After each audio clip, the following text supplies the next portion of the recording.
হে আল্লাহ, একমাত্র আপনার কাছেই আমি আমার দুর্বলতার কথা জানাচ্ছি, এবং একমাত্র আপনার কাছেই আমি আমার অভাবের কথা জানাচ্ছি, এবং মানুষের নিকট আমার অসম্মানের কথা একমাত্র আপনাকেই বলছি। হে আরহামার রাহিমিন, আপনিই তো প্রতিটি দুর্বল ব্যক্তির রব, এবং আপনিই আমার রব। আপনি কার কাছে আমাকে ছেড়ে দিলেন?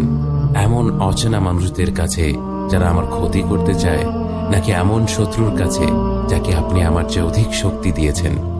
হে আল্লাহ, যদি আপনি আমার উপর রাগ না করে থাকেন তাহলে এর কিছুতে আমার কিছু আসে যায় না, কিন্তু আপনার আশ্রয় পেলে আমার পরিস্থিতি আরেকটু সহনীয় হবে। হে আল্লাহ, আমি আপনার চেহারার নূরের কাছে আশ্রয় চাই, যা সব অন্ধকারকে উজ্জ্বল করে দিয়েছে, যা দুনিয়া এবং আখিরাতের সব বিষয়ের সংশোধক। আল্লাহ, আপনার রাগ এবং অসন্তুষ্টি থেকে আমি রেহাই চাই। আল্লাহ, এসব কাজ